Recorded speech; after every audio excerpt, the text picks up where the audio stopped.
ভারত ও বাংলাদেশের কিছু হিন্দু সম্প্রদায়ের লোকজন কেন সমস্যা সৃষ্টি করেছেন? খন্দকার মোশারেফ হোসেন।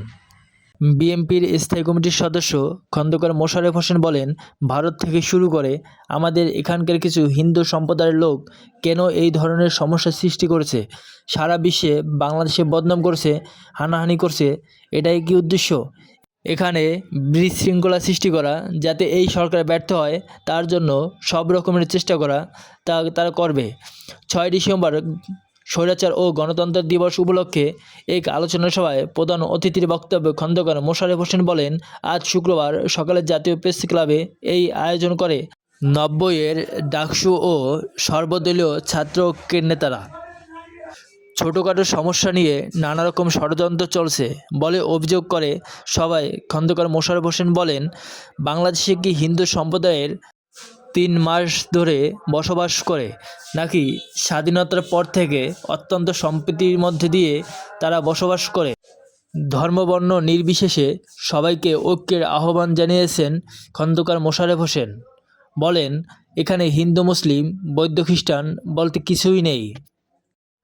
এদেশের নাগরিক পরিচয় বাংলাদেশি, অতএব সবাই বাংলাদেশি।